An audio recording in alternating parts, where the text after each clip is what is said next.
Ces notables légats réunis au sein de la structure Luusu du peuple légat ne jurent que sur le départ définitif de la MONUSCO du territoire congolais. Voilà qui justifie leur présence au bureau du président du Sénat Modeste Bahati Lukwebo pour exprimer leur indignation face à la recrudescence de l'insécurité dans l'est du pays et ce malgré la présence de la MONUSCO. Conduite par son président général, l'honorable Charlie Wenga, cette délégation du peuple légat a dénoncé les actes de violence dont les populations du Kivu sont victimes. À l'instar de leurs frères du Kivu, ces notables légats estiment que sur le plan sécuritaire, la MONUSCO n'a rien apporté dans la stabilité de l'Est de la RDC conformément à sa mission de maintien de la paix. L'occupation de la cité de Bunagana ainsi que l'incident des Kassindi sont parmi les éléments qui ont approuvé l'inefficacité des troupes onusiennes présentes dans les Kivu. Sans passer par les dos de la cuillère, le président général de la grande communauté du peuple légat a également fait part au président du Sénat du pillage systématique des minéraux dans les territoires des Walikale et Mwenga par des sociétés qui n'ont ni titre ni qualité. Le président de Luusu du peuple légat a sollicité à cet effet l'implication du professeur Modeste Bahati pour que le gouvernement puisse réguler l'exploitation minière dans les Kivu. Le peuple légat a choisi aujourd'hui pour venir présenter les civilités, mais également apporter le message de soutien au président du Sénat, qui en ce moment précis est quelque peu dérangé par la presse internationale et même par certaines institutions internationales. Nous, en tant que peuple du Kivu, peuple du Congo, nous avons apporté notre appui à notre sénateur, à notre honorable, qui représente le peuple du Kivu, le peuple du Congo, ici dans ce Parlement. Puisqu'il ne faudrait pas que l'opinion soit induite en erreur. Il ne faut pas chercher les boucs émissaires, les causes pour lesquelles le peuple congolais s'est soulevé, s'est élevé contre la présence de la MONUC. Ici est connue, et la MONUSCO est connue. Ça fait plus de 20 ans que la MONUSCO est au Congo. Quel est le bilan? Ce n'est pas ça que dit les principes internationaux. C'est une violation des libertés du peuple congolais. C'est pourquoi le peuple s'est soulevé et a exprimé son ras-le-bol pour la présence de la MONUSCO au Congo. C'est une opinion de tout le peuple congolais, qu'il soit de l'Est, du Nord et du Sud.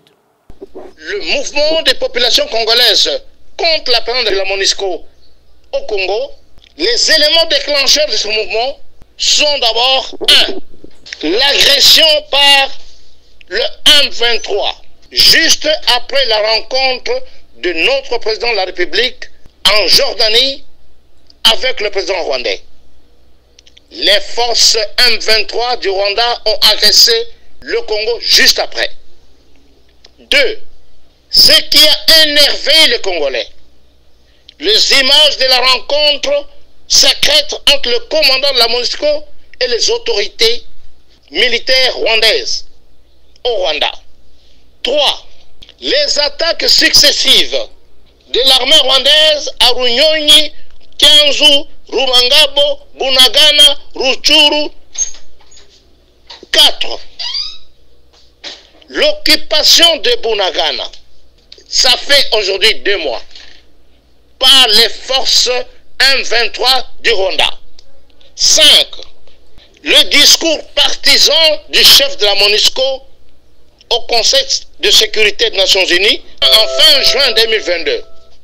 Le chef de la MONUSCO a influencé le vote contre le Congo au Conseil de sécurité. Lorsqu'elle dit, elle refuse de nommer l'agresseur, malgré les preuves déposées par la République démocratique du Congo de l'agression du Congo par les forces rwandaises. Elle affirme qu'elle n'est pas suffisamment, la MONUSCO n'est pas suffisamment équipée pour affronter le mouvement M23, terroriste M23, qui est bien armé plus que l'armée congolaise et la MONUSCO. Elle demande même au gouvernement de la République d'aller négocier avec des forces terroristes M23.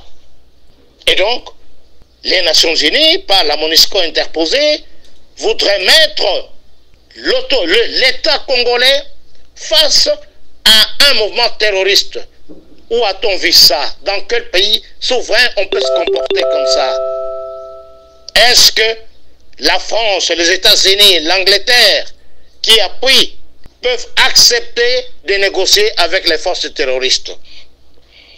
Si le vote de la résolution au Conseil de sécurité contre le Congo, et sur le plan symbolique, ce vote s'est fait le 30 juin, le jour de notre indépendance. C'est un message fort que la communauté internationale, les Nations Unies et les puissances occidentales lancent au Congo. Ça, c'est un défi. Ça, on est tenté de narguer le peuple congolais. C'est le bilan négatif de la MONUSCO d'il y a depuis 20 ans. Quel est le bilan aujourd'hui avec les actes postés aujourd'hui à Kassindi des forces de la MONUSCO? Quelle conclusion tirer? 8. Les massacres des populations civiles qui manifestent sans armes. Comment une force des Nations Unies peut se permettre de tirer à bout portant sur les manifestants? C'est inadmissible. Les vidéos sont là, les films sont là, qui font foi et preuve.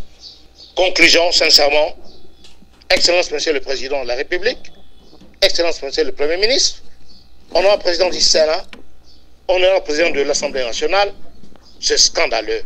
Le peuple congolais, aujourd'hui, face à ce comportement hostile de la MONUSCO, exige sincèrement que l'État congolais s'assume, prenne une décision pour rassurer le peuple congolais. Dénoncer ce comportement belliqueux de la MONUSCO au Congo. Le Congo n'est pas un protectorat. Le Congo n'est pas une colonie de la MONUSCO. Nous sommes un État souverain. Il faut assumer, il faut vous assumer, parce que le peuple souverain du Congo vous a donné ce mandat-là. Vous en avez le pouvoir. Veuillez vous assumer. Mes autorités du pays, nous faisons confiance à vous et le peuple va vous soutenir jusqu'au bout. Nous sommes aujourd'hui dans un monde multipolaire. On ne peut plus continuer à traiter le Congolais comme un peuple, je ne sais pas, je suis déplacé, comme un peuple qui n'a pas de valeur. Ce n'est pas possible. Nous sommes un État souverain, nous sommes un peuple digne et nos autorités doivent nous défendre. J'ai dit, c'est l'honorable Charlie Wenga.